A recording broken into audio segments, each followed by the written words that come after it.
Assalamualaikum warahmatullahi wabarakatuh.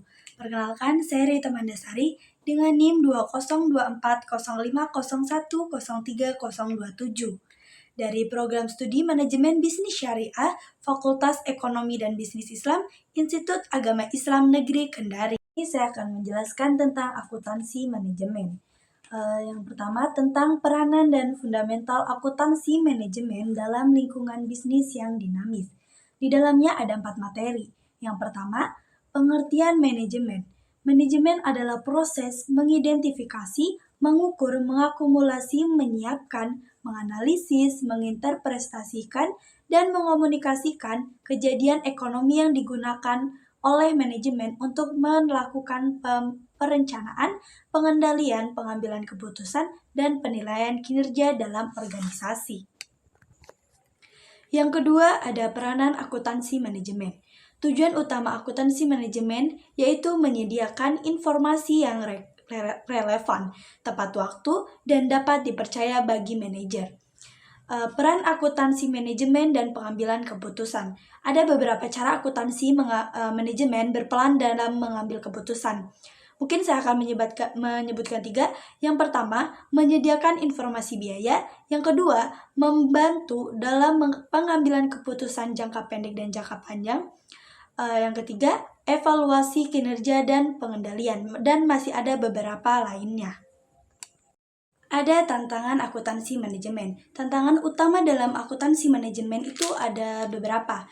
Yang pertama, perubahan teknologi. Yang kedua, pengelolaan data. Yang ketiga, perubahan regulasi dan penyusutan teknologi. Dan masih ada beberapa lainnya. Yang keempat, pengaruh penggunaan informasi akuntansi manajemen. Ada 2 pengaruh. Yang pertama, pengaruh terhadap kinerja manajerial. Dan yang kedua, pengaruh terhadap keberlanjutan usaha pengusahaan. Materi yang kedua yaitu ada konsep biaya dan manajemen biaya. Kita akan membahas 4. Yang pertama, konsep biaya. Biaya adalah sumber daya yang dikorbankan atau dikeluarkan untuk mencapai tujuan tertentu seperti produksi barang dan jasa. Yang kedua, klarifikasi biaya. Ada biaya langsung, ada biaya tetap, dan biaya produksi. Biaya produksi dan biaya non-produksi. Kemudian yang ketiga, manajemen biaya. Manajemen biaya melibatkan perencanaan, pengendalian, dan pengurangan biaya untuk meningkatkan profitabilitas dan efisiensi organisasi. Yang keempat, teknik dan alat manajemen. Materi yang ketiga, ada CVP dan perencanaan laba. Kita akan membahas 5. Yang pertama, analisis CVP. CVP adalah metode analisis yang mempelajari dampak perubahan biaya tetap, biaya variabel, harga jual, dan volume penjualan terhadap perolehan laba perusahaan.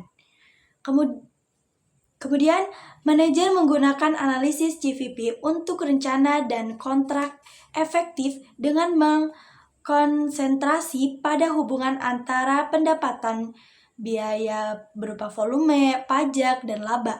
Model CVP dapat dinyatakan secara matematis atau grafis.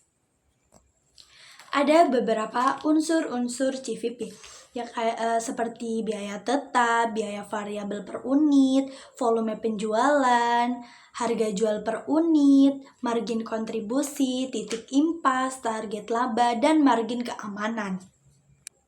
Kemudian yang ketiga ada break-even point, di mana pendapatan perusahaan sama dengan total biaya yang dikeluarkan.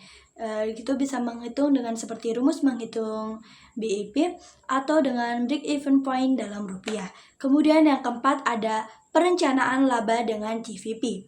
Perencanaan laba adalah proses strategi berupa pengaturan target laba yang ingin dicapai perusahaan dalam pengendalian faktor utama yaitu biaya, volume penjualan, dan profit. Dan yang kelima yaitu manfaat analisis CVP. Di situ ada pengambilan keputusan, perencanaan bisnis, evaluasi proposal bisnis, analisis risiko, dan ada beberapa lainnya. Materi keempat yaitu perencanaan laba untuk multi-product entity. Di sini kita akan bahas 3. Yang pertama, perencanaan laba pada perusahaan multi-produk. Perencanaan laba merupakan salah satu fungsi penting dalam akuntansi manajemen yang bertujuan untuk memperkirakan dan mengarahkan pencapaian laba perusahaan di masa depan. Pada perusahaan yang menghasilkan lebih dari satu jenis produk, perencanaan laba menjadi lebih kompleks karena setiap produk memiliki karakteristik yang berbeda, baik dari sisi harga jual, biaya produksi, maupun margin kontribusi.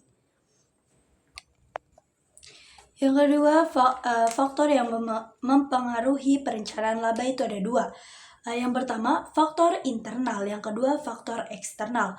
Faktor internal itu seperti struktur biaya, sales mix, harga jual, kapasitas produk, kualitas dan inovasi produk, distribusi dan pemasaran.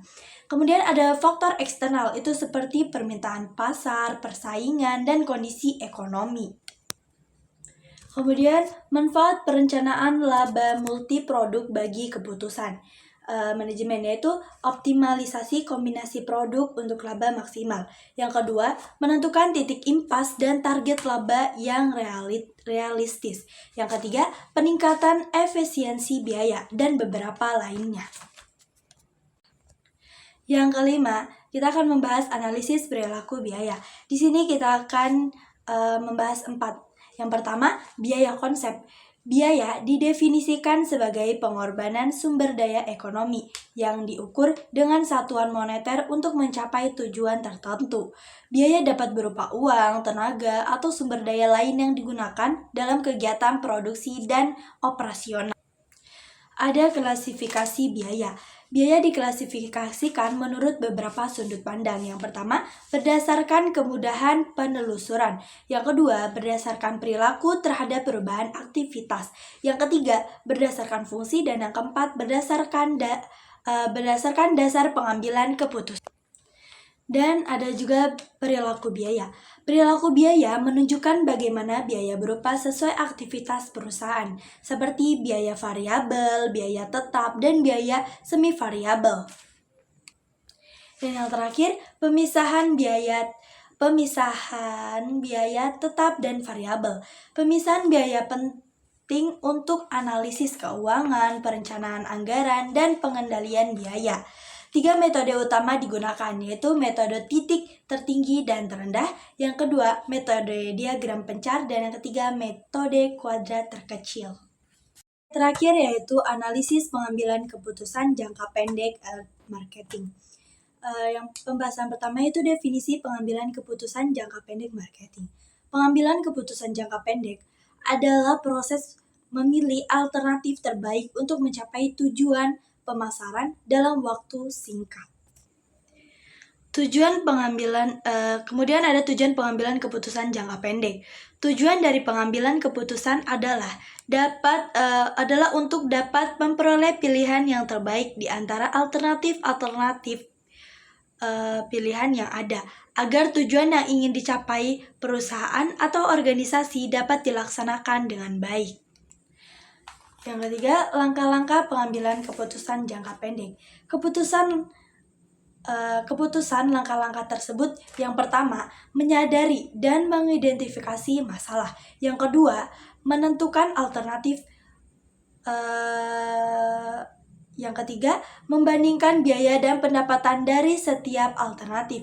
Yang keempat, materi, faktor, kualitas, dan dampaknya bagi perusahaan.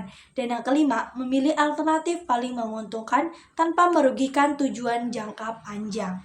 Dan pembahasan yang keempat yaitu adalah konsep biaya relevan dalam pengambilan keputusan jangka pendek. Biaya relevan adalah biaya masa mendatang, muncul dalam situasi di mana pengambilan keputusan harus memilih di antara 2 pilihan atau lebih. Dan yang terakhir, jenis-jenis keputusan jangka pendek. Yang pertama, penentuan harga. Yang kedua, promosi penjualan atau diskon. Yang ketiga, pemasaran khusus atau special order. Yang keempat, prioritas produk atau untuk dipromosikan. Dan yang kelima, pemilihan saluran atau media pemasaran. Baik, itulah tadi materi yang bisa saya jelaskan. Kurang dan lebihnya mohon dimaafkan. Wassalamualaikum warahmatullahi wabarakatuh.